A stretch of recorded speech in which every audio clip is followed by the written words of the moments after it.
Salut tout le monde, c'est Dan et aujourd'hui on se retrouve pour établir une justice qui est en rapport avec l'une des meilleures sagas du jeu vidéo. Vous l'avez compris, on va parler de Metroid.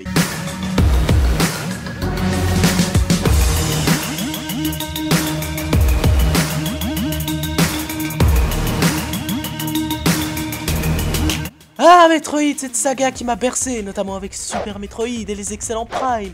On pense à son héroïne Samus et son pantalon moulant. On peut l'avoir en armure s'il vous plaît?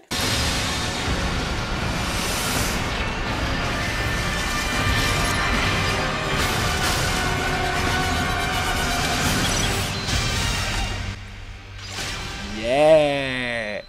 Quand on a annoncé un nouveau Prime, j'étais dingue! Et là, c'est le drame. Metroid Prime Federation Force est un jeu sorti le 19 août 2016 sur 3DS, créé par le studio Next Level Games. Ce ne sont même pas ceux à l'origine de la trilogie Prime, donc il y a un souci. Le joueur incarne pour la première fois un marine de la Fédération Galactique, dans ce qui s'avère être un spin-off de la série Metroid. Le jeu s'appuie sur des éléments de gameplay déjà présents dans Metroid Prime Hunters et privilégie la coopération. Il inclut également un multijoueur basé sur le football appelé Metroid Prime Blast Ball. Vous voyez pas le problème, hein? Laissez-moi vous éclairer. Elle est où, Samus? Le personnage central de toute la saga Metroid, spin-off compris, n'est même pas jouable. C'est un blasphème. Bon, soyons des êtres civilisés et listons les principaux défauts de ce jeu. Attention, je ne vais pas parler du fait que cet opus soit sur 3DS, car il y a eu de très bons Metroid sur console portable. Je pense notamment aux deux excellents Metroid Fusion sur GBA et Prime Hunter sur DS, donc le support ne veut rien dire. On va plutôt parler du contexte. Imaginez, vous êtes Nintendo et vous avez vu le succès de Zelda Triforce Heroes en grande partie pour son côté multi.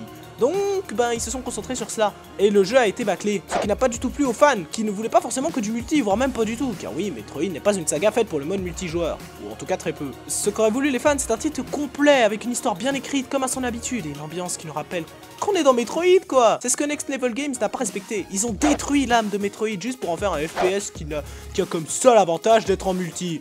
Ça me rappelle YouTube en vrai. Cela me rappelle largement le putaclic et les titres aguicheurs. Ils n'ont qu'un objectif, l'argent. Et hélas, cela détruit certains mythes. On pense notamment à Sonic Boom ou encore à Dragon Ball GT. Metroid en fut la victime, car autant dans Zelda on en a l'habitude, car ce n'est pas le premier, et d'ailleurs les Foursoirs ont été très bien pensés pour la coopération, ce qui leur donne un certain charme. Vous l'avez compris, le jeu est un bide. Seulement 4286 exemplaires lors de sa première semaine au Japon, ce qui, on va pas se le cacher, nul. Maintenant, pensons aux conséquences. Suite à ce jeu, il n'y aura pas de nouveau Metroid avant un bout de temps, car cela présenterait trop de risques pour Nintendo, au risque à nouveau de décevoir. La trilogie Prime est trop bonne pour nous, et donc tout le monde s'attendait notamment, avec Other M par exemple, à quelque chose de mieux. Mais bon, mettons-nous à leur place, c'est dur de faire mieux que ces trois jeux. Mec, ça reste de la merde en fait. Ouais, t'inquiète, je sais.